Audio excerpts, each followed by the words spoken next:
नमस्कार दोस्तों, आज हम लोग हिंदी साहित्य का इतिहास का प्रकरण एक नामक प्रकरण एक पढ़ेंगे, जिसका सामान्य परिचय इस प्रकार है। प्राकृत की अंतिम अपभ्रंश अवस्था से ही हिंदी साहित्य का आविर्भाव माना जा सकता है। उस समय जैसे गाथा कहने से प्राकृत का बोध होता था, वैसे ही दोहा या दोहा कहने से अपभ्रंश या प्रचलित काव्य भाषा का पद्य समझा जाता था। अपभ्रंश या प्राकृताभास हिंदी के पद्यों का सबसे पुराना पता तांत्रिक और योग मार्गी बौद्धों की सांप्रदायिक रचनाओं के भीतर विक्रम की 7वीं शताब्दी के अंतिम चरण में लगता है। मुंज और भोज के समय सम्मत 1050 के लगभग तो ऐसी अपभ्रंश या पुरानी हिंदी का पूरा प्रचार शुद्ध साहित्य या काव्य रचनाओं में भी पाया जाता है। अतः हिंदी साहित्य का आदिकाल सम्मत 1050 को लेकर सम्मत 1375 तक, अर्थात महाराज भोज के समय से लेकर हम्मीर देव के समय के कुछ पीछे तक माना जा सकता है। यद्यपि जनश्रुति इस काल का आरंभ और पीछे ले जाती है और सम्वत 770 से भोज के पूर्व पुरुष राजा मान के सभासद पुष्य नामक किसी बंदी जन का दोहों में एक अलंकार ग्रंथ लिखना बताती है। इस पर कहीं कोई प्रमाण उपलब्ध नहीं है। आदिकाल की इस दीर्घ परंपरा के बीच 150 वर्ष के भीतर तो रचना की किसी विशेष प्रवृत्ति का निश्चय नहीं होता।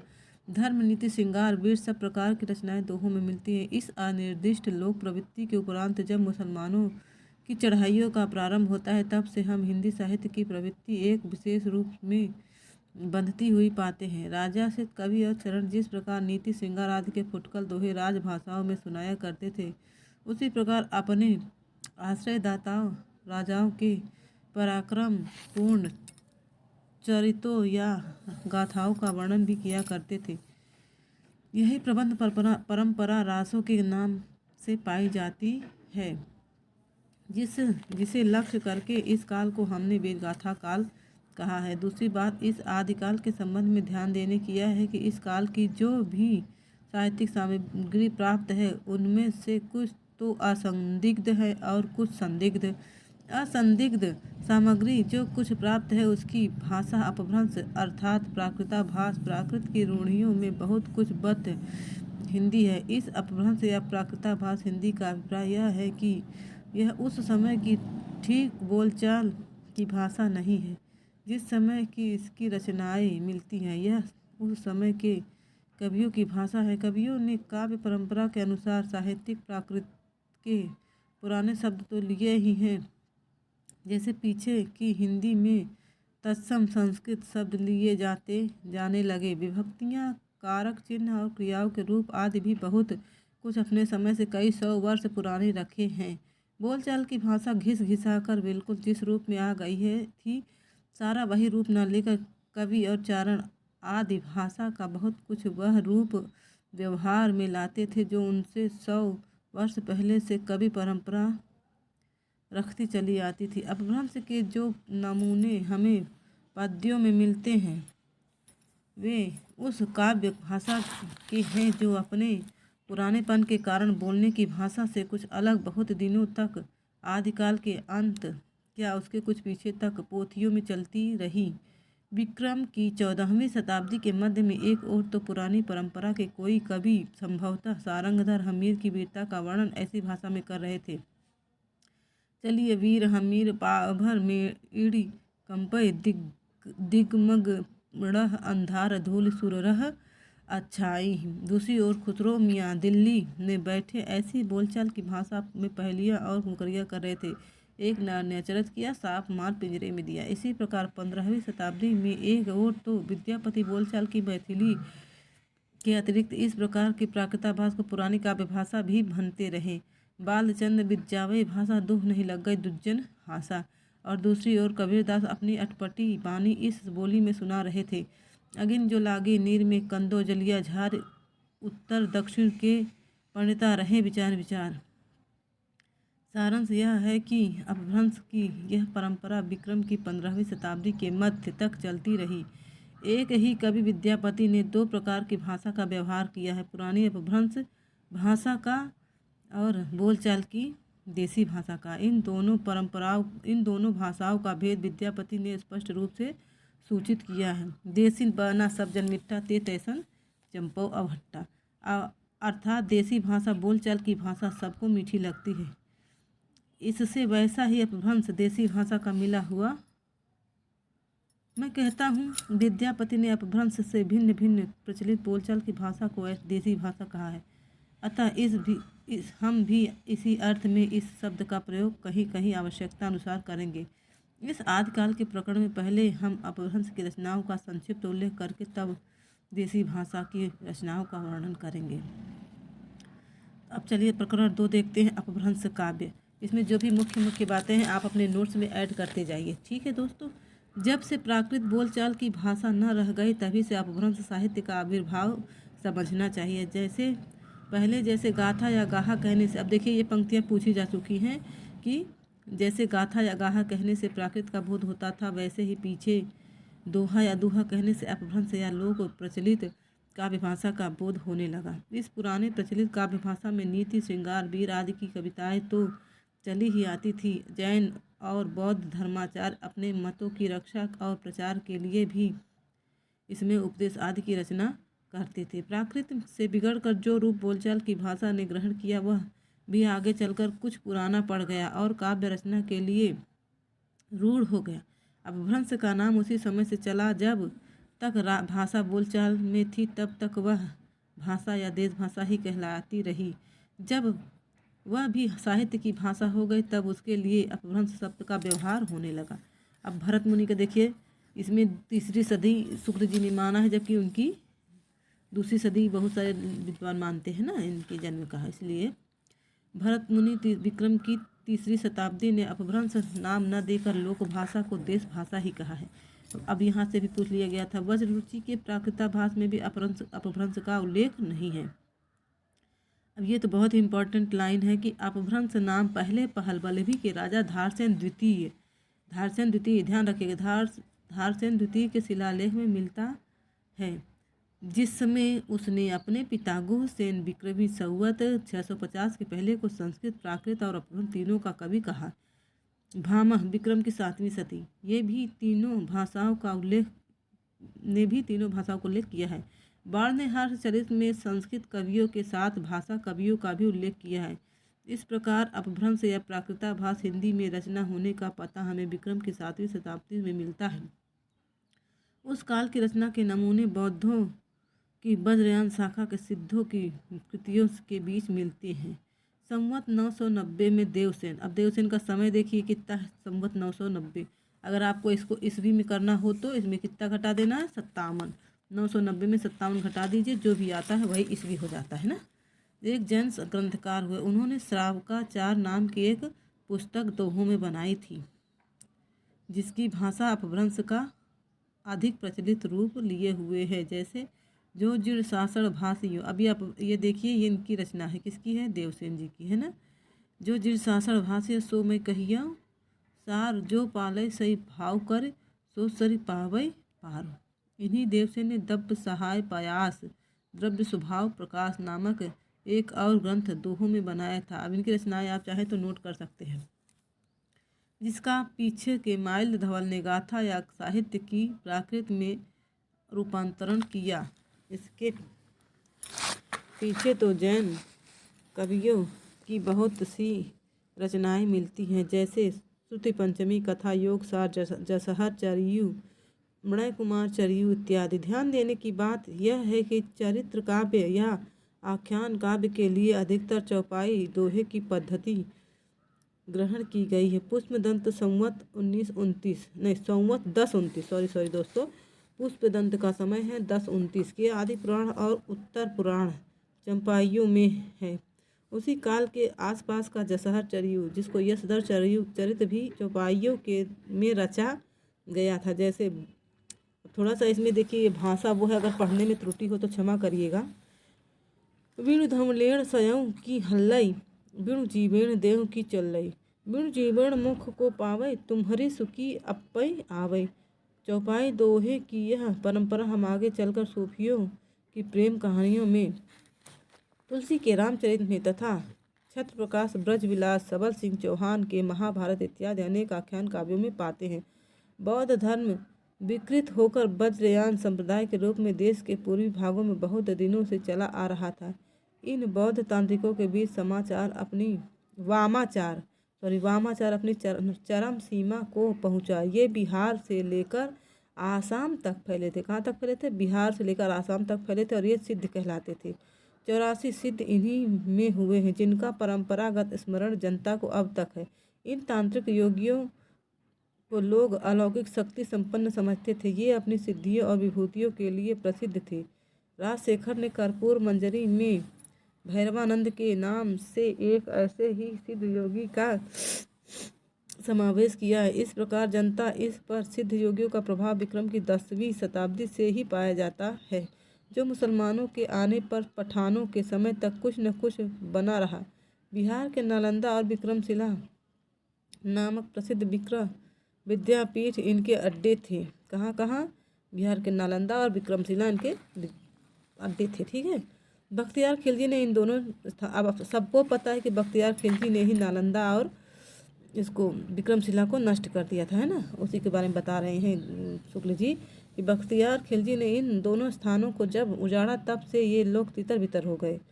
बहुत से भोट आदि अन्य देशों में चले गए। कहाँ चले गए? भोट आदि अन्य देशों में। 84 सिद्धों के नाम इस प्रकार हैं: लुईपा, लीलापा, बीरूपा, डोम्बीपा, सबरीपा। इनके नामों के आगे पा लगा हुआ है, जो कि इनको आदर के सम्मान देने के लिए लगाया जाता था। सरहपा, कंकालीपा, मीनपा, गोरक्षपा, चौरंगीपा, वीणापा, शांतिपा, तंतीपा।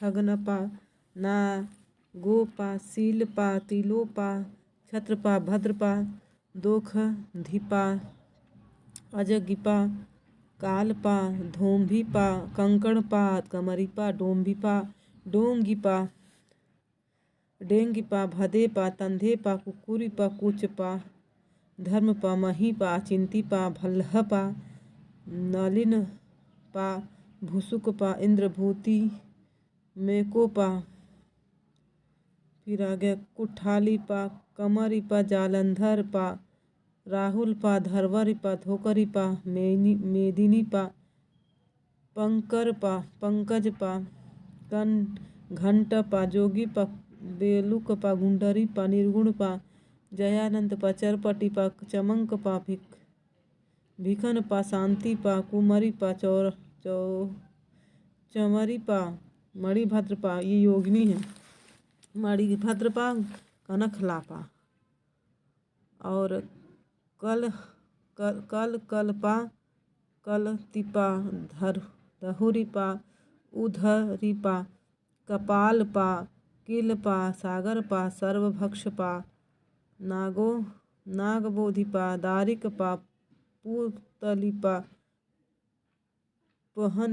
पनहपा, कोकलीपा, अनंगपा। लक्ष्मी करा भी योगिनी है। इसमें 4 योगिनियाँ, जिसमें लक्ष्मी करा योगिनी है, समुद्रपा, भूलिपा आदि, है ना।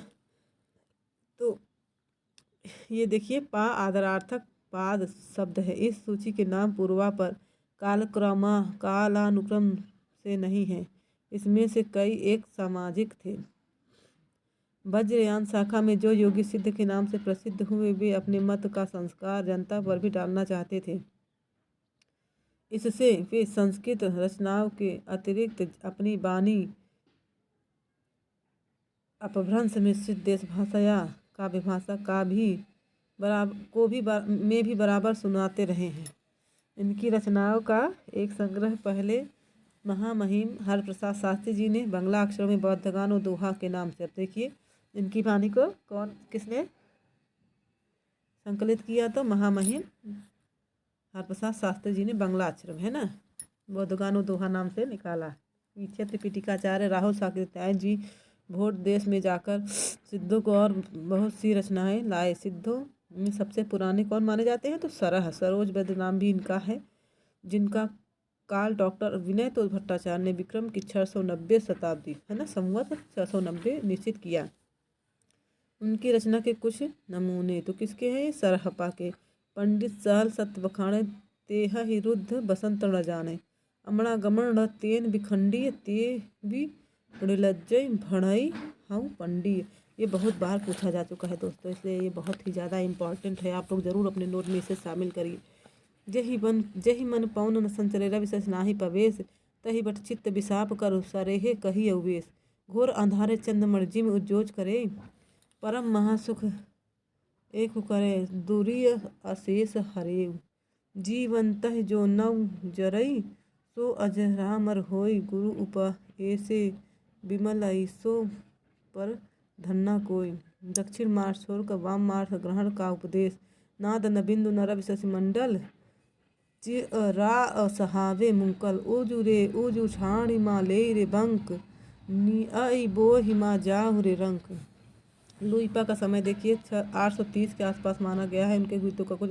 तो ये लुइपा के गीत हैं। का तरुवर वन विचार चंचल चिए पैठो काल, दिय करिय महासुख परिमाण, लुई भड़ई गुरु पुच्छिए जा। तो का तरुवर किसका है? लुइपा का। भाव न हो या भाव न जाने, ये भी लुइपा का है। आई सबोहे को पतियाए, लुई भड़ई बट दुलख बिड़ाण, तिय धाये बिलसई लागेड़ा। अब आगे विरूपा का संवत 1900 के लगभग माना जाता है समय। इन्होंने ये वारुणी प्रेत अंतर्मुख साधना की पद्धति देखी। इनकी वारुणी प्रेणी साधना है। सहजे थिर कर, ये विरूपा है। सहजे थिर कर वारुणी साध। अच्छा, विरूपा का नाम आएगा तो वारुणी साध से समझ जाइएगा कि विरूपा की वर्ड है ये वारुणी साध। विरूपा का वारुणी साध। अजरा मर होई दिठ कांध, दसम दुआरन दिन देखैया, आइल गराहक अपनी बहिया। 64 घड़िए देट पसारा, पैठल ग्राहक नहीं निसारा। अब आगे कंढपा। कंढपा की पंक्तियाँ तो कई बार पूछी गई हैं, तो बहुत इंपॉर्टेंट है ये, है ना। संवत 900 के उपरांत मतलब बाद या तक मानी जाती है। इनकी वाणी देखिए।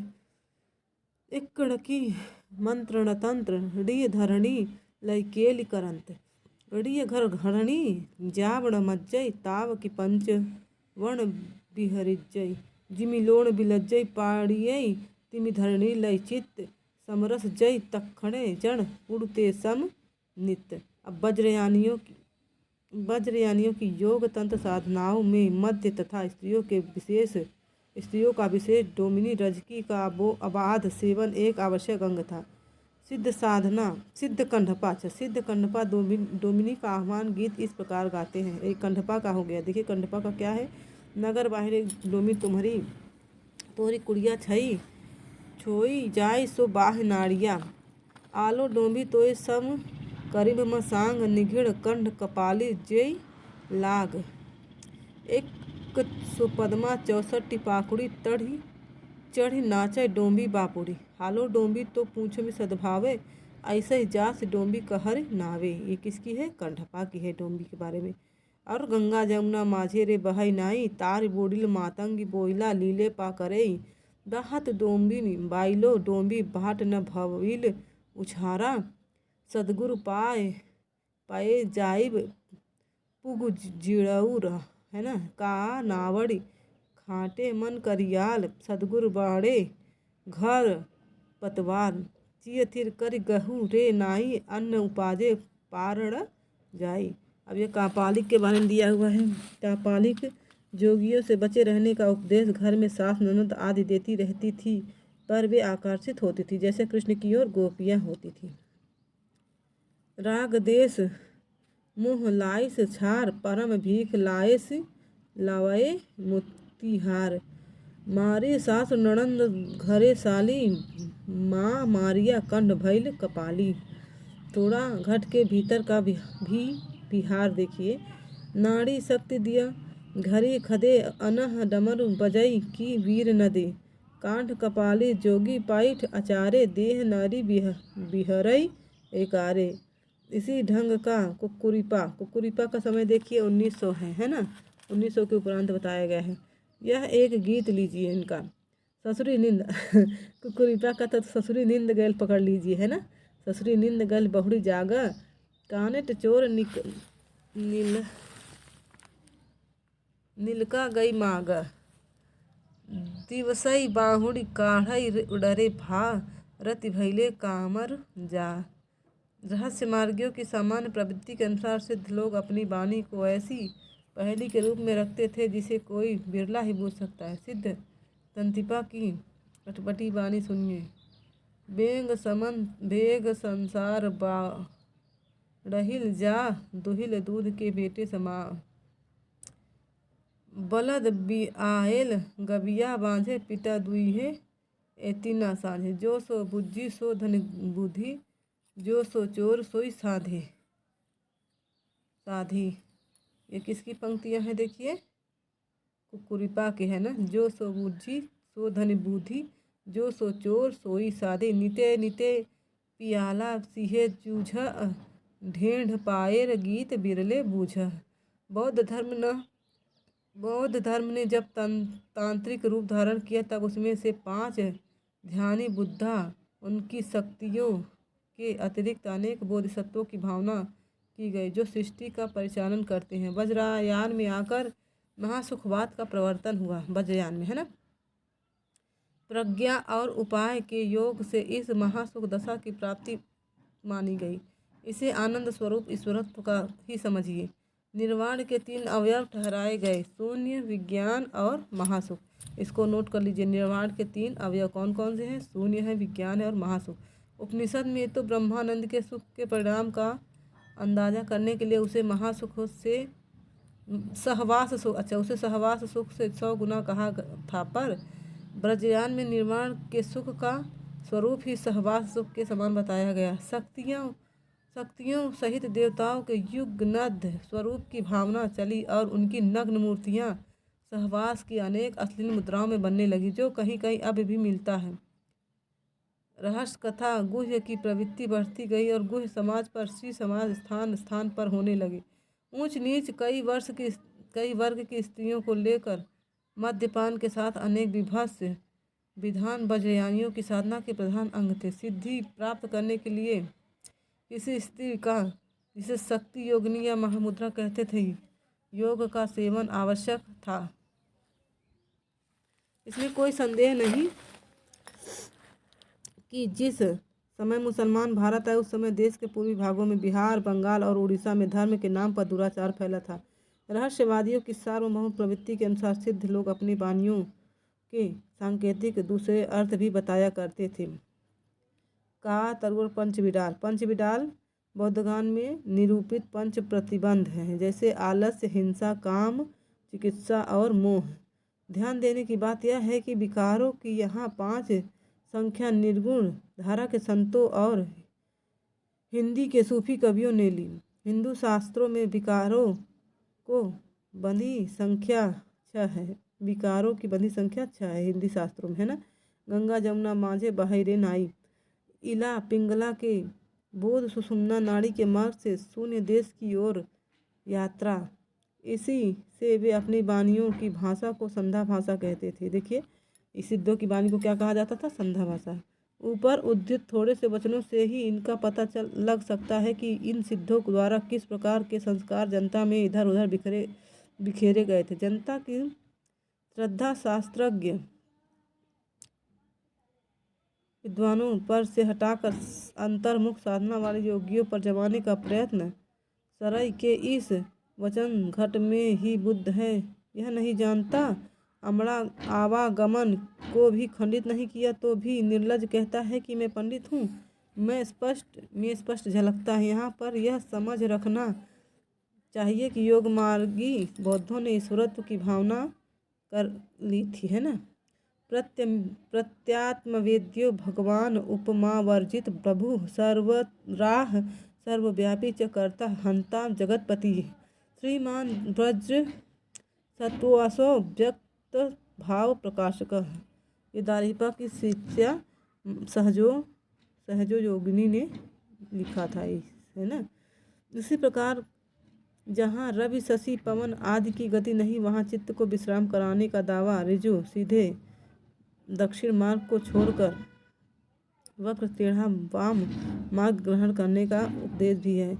सिद्ध कण्हपा कहते हैं, जब तक अपनी गृहिणी का उपभोग न करेगा तब तक पंचवर्ण की स्त्रियों के साथ विहार क्या करेगा। वज्रयान में महासुख वह दशा बतलाई गई जिसमें साधक शून्य में इस प्रकार विलीन हो जाता है जिस प्रकार नमक पानी में। इस दशा का प्रतीक खड़ा करने के लिए युगनद्ध स्त्री पुरुष का आलिंगन बद्ध जोड़ा की भावना की गई। कंडपा का यह वचन कि जिमिलोण बिलज्जई पाण एहि तिमि घरण लई चित्त इसी सिद्धांत का द्योतक है। कहने की आवश्यकता नहीं कि कौल कापालिक आदि इन्हीं वज्रयानियों से निकले।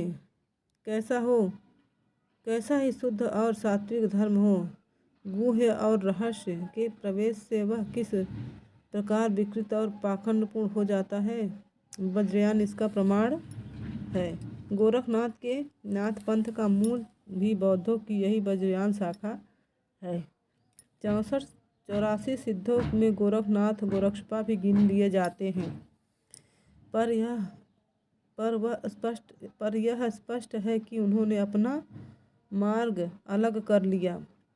योगियों की इस हिंदू शाखा में वज्रयानियों के अंतर्गत और विभत्स विधानों से अपने को अलग रखा।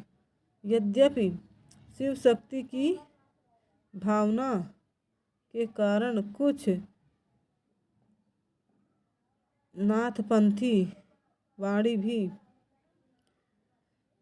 वामपंथ के लिए किसी ग्रंथ जैसे शक्ति संगम के तंत्र में मिलती है। गोरख के पतंजलि ने उच्च लक्ष्य ईश्वर प्राप्ति को लेकर हठ योग का प्रवर्तन किया। वज्रयानी सिद्धों का शिला भारत का पूर्वी भाग था। वज्रयानी सिद्धों का सीमा क्षेत्र भारत का पूर्वी भाग था। गोरख ने अपने ग्रंथ का प्रचार देश के पश्चिमी भागों में राजपूताने और पंजाब में किया। पंजाब में नमक के पहाड़ों के बीच बालनाथ योगी का स्थान बहुत दिनों तक प्रसिद्ध रहा। जैसी कि पद्मावत में बालनाथ का टीला आया है।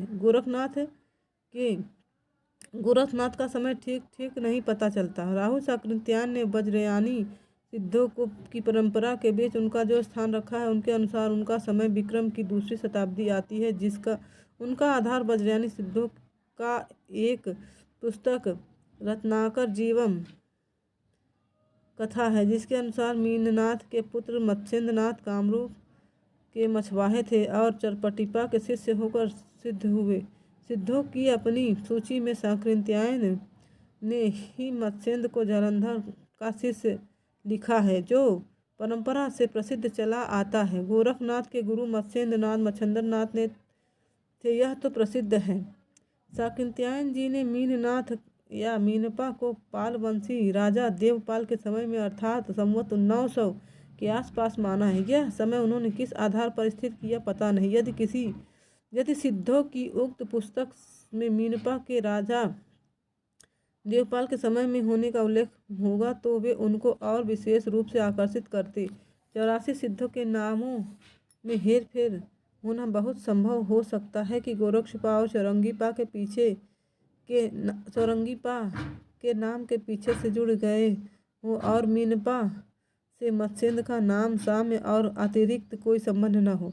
ब्रह्मानंद ने दोनों को बिल्कुल अलग माना है। सरस्वती भवन स्टडी। संदेह यह देखकर और भी होता है कि सिद्धों की नामावली में और सब सिद्धों की जाति और देश का उल्लेख है, पर गोरक्ष और चौरंगी का कोई विवरण नहीं। अतः गोरक्षनाथ का समय निश्चित रूप से विक्रम की 10वीं सदी मानते नहीं बनता। महाराष्ट्र के संत नामदेव ने, जो अलाउद्दीन के समय संवत 1358 में थे, उन्होंने गोरक्षनाथ की शिष्य परंपरा में कहा है। अपने को गोरखनाथ की शिष्य परंपरा में कहा है। उन्होंने यह परंपरा इस क्रम से बताई है। पहले आदिनाथ थे।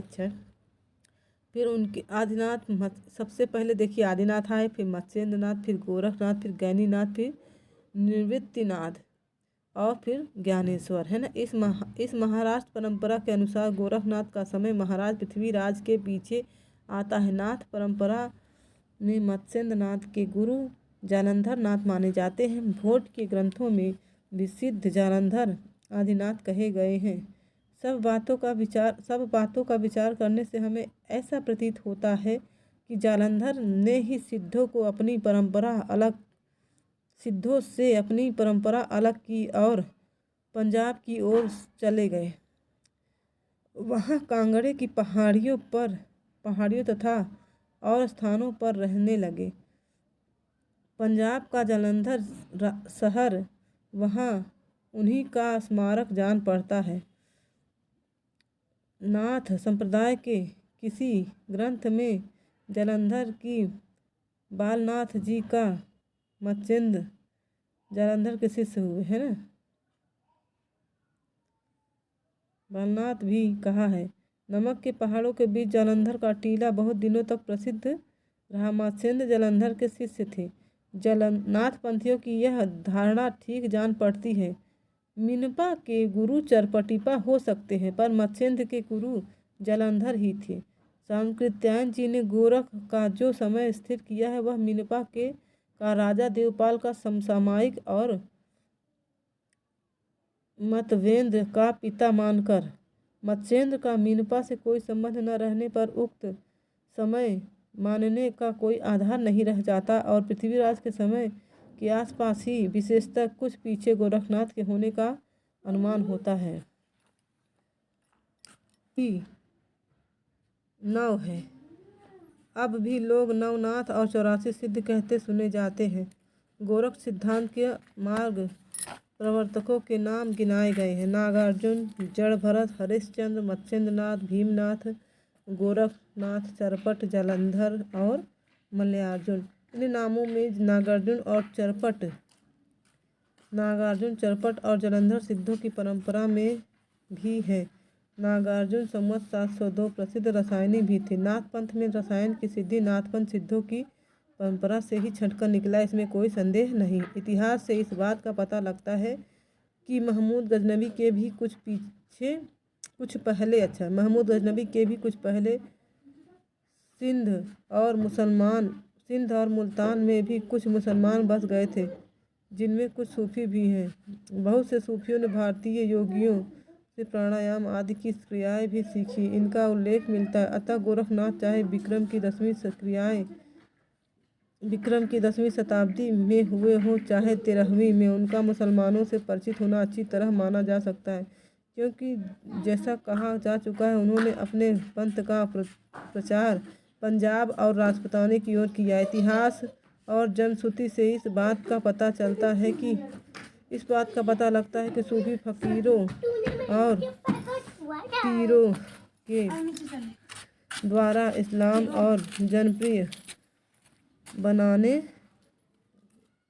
को जनप्रिय बनाने का उद्योग भारत में बहुत दिनों तक चलता रहा। पृथ्वीराज के पिता के समय में ख्वाजा मोइनुद्दीन के अजमेर आने और अपनी सिद्धि का प्रभाव दिखाने के गीत मुसलमानों में अब तक गाए जाते हैं। चमत्कारों पर विश्वास करने वाली भोली भाली जनता के बीच अपना प्रभाव फैलाने में इन पीरों और फकीरों को सिद्धों और योगियों से मुकाबला करना पड़ा, जिनका प्रभाव पहले से जमा चला आ रहा था। भारतीय मुसलमानों के बीच विशेषतः सूफियों की परंपरा में ऐसी अनेक कहानियाँ चली, जिनमें किसी पीर ने किसी सिद्ध या योगी को करामात में पछाड़ दिया। कई योगियों के साथ ख्वाजा मोइनुद्दीन का भी ऐसा ही करामाती दृश्य दंगल कहा जाता है। ऊपर कहा जा चुका है कि गोरखनाथ की हठयोग साधना ईश्वरवाद को लेकर चली आ थी, अतः उसमें मुसलमानों के लिए भी आकर्षण था। ईश्वर से मेल मिलाने योग हिंदुओं और मुसलमानों दोनों के लिए एक साधना के रूप में आगे रखा जा सकता है। यह बात गोरखनाथ को दिखाई पड़ी थी। उसमें मुसलमानों को भी अप्रिय मूर्ति पूजा थी और बहुदेवोपासना की आवश्यकता न थी। अतः उन्होंने दोनों के विद्वेष भाव को दूर करके साधना का एक समान मार्ग निकालने की संभावना समझी थी और उनका संस्कार अपनी शिष्य परंपरा में छोड़ गए थे। नाथ संप्रदाय के सिद्धांतों ग्रंथों में ईश्वरवाद के बाह्य विधानों के प्रति उपेक्षा प्रकट की गई है।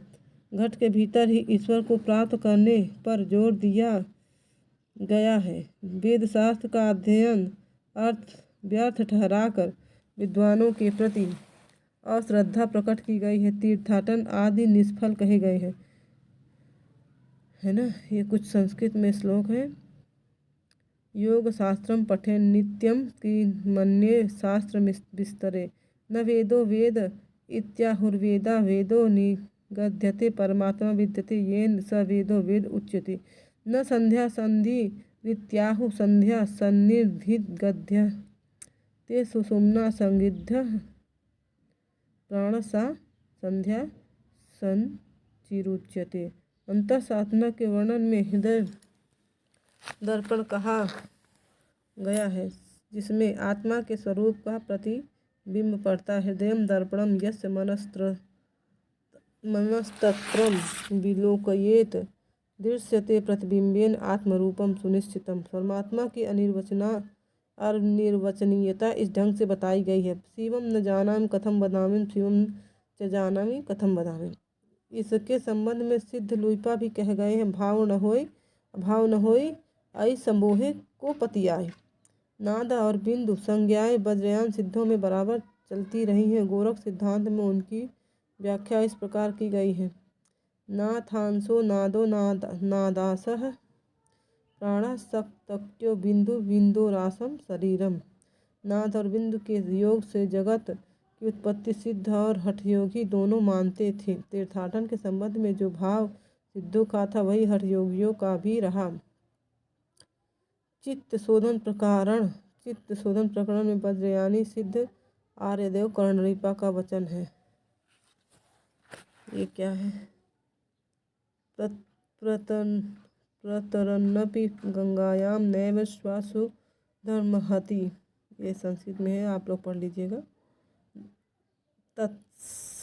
तस्माद्ब्रह्मधिया पुंसां तीर्थ स्नानं तु निष्फलम। धर्मो यदि भवेत स्नानात् कैवर्तना कृतार्थता। नक्तम दिव्यम प्रविष्ठाना मत्स्यादीना तु का कथा है।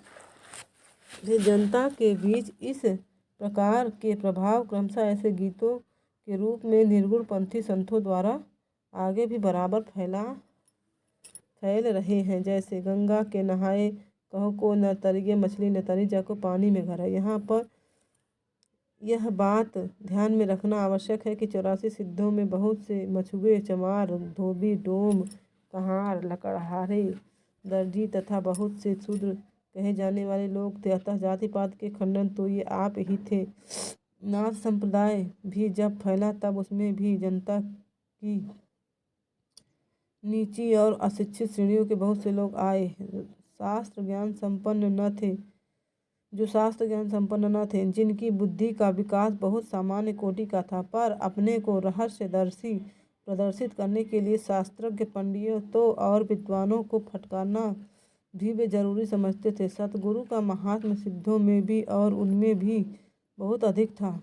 नाथ पंथ के जोगी कान की लौ में बड़े बड़े छेद करके स्फटिक के भारी भारी कुंडल पहनते थे। इससे इनको क्या कहा जाता था? कनफटा। जैसा पहले कहा जा चुका है, इस पंथ का प्रचार राजपूताने तथा पंजाब की ओर अधिक रहा। अतः जब मत के प्रचार के लिए इस पंथ के भाषा के भी ग्रंथ लिखे गए तब उधर की ही प्रचलित भाषा का व्यवहार किया गया। उन्हें मुसलमानों को भी अपनी बानी सुनानी रहती थी, जिसकी बोली अधिकतर दिल्ली के आसपास की खड़ी बोली थी। इससे उसका मेल भी उनकी बानियों में अधिकतर रहता था। इस प्रकार नाथ पंथ के इन योगियों के परंपरा साहित्य की भाषा या काव्य भाषा से जिसका ढांचा नागर अपभ्रंश या ब्रज का था, अलग एक सदुक्कड़ी भाषा का सहारा लिया, जिसका ढांचा कुछ खड़ी बोली लिए राजस्थानी था। देश भाषा की इन पुस्तकों में पूजा, तीर्थाटन आदि के साथ हज, नमाज आदि का भी उल्लेख पाया जाता है। इस प्रकार की एक पुस्तक का नाम है काफिर बोध। देखिए, काफिर बोध। नाथ पंथ के उपदेशों का प्रभाव हिंदुओं के अतिरिक्त मुसलमानों पर प्रारंभ काल में ही पड़ा। बहुत से मुसलमान निम्न श्रेणी के ही सही नाथ पंथ में आए। अब भी इस प्रदेश में बहुत से मुसलमान जोगी गेरुआ वस्त्र पहने, गुदड़ी की लंबी झोली लटकाए, सारंगी बजा बजा कर कली में अमर राजा भरथरी के गीत गाते फिरते हैं और पूछने पर गोरखनाथ को अपना आदि गुरु बताते हैं। ये राजा गोपीचंद के भी गीत गाते हैं। ये जो बंगाल के चटगांव के राजा थे और जिनकी माता मैनावती कहीं गोरख की शिष्या और कहीं जलंधर की शिष्या कही गई। देश भाषा में लिखे गए गोरख पंथ की पुस्तकें गद्य और पद्य दोनों में हैं और विक्रम संवत 1430 के आसपास की रचनाएं हैं। इनमें सांप्रदायिक शिक्षा है। जो पुस्तकें पाई गई हैं उनके नाम हैं गोरख गणेश गोष्ठी, गोरख महादेव, गोरख संवाद, गोरखनाथ जी की 17 कला, गोरख बोध, दत्त गोरख संवाद, योगेश्वरी सखी, नरवई बोध, विराट पुराण, योगसार, गोरख सार, गोरखनाथ की वाणी। ये सब ग्रंथ गोरख के नहीं, उनके अनुयायी शिष्यों के रचे हैं। गोरख के समय जो भाषा लिखने व पढ़ने में व्यवहृत होती थी उनमें प्राकृत या अपभ्रंश शब्दों का थोड़ा या बहुत मेल अवश्य रहता था। उपर्युक्त पुस्तकों में नरवई बोध के नाम नरवई नरपति में ही अपभ्रंश का आभास है। इन पुस्तकों में अधिकतर संस्कृत के ग्रंथों के अनुवाद हैं।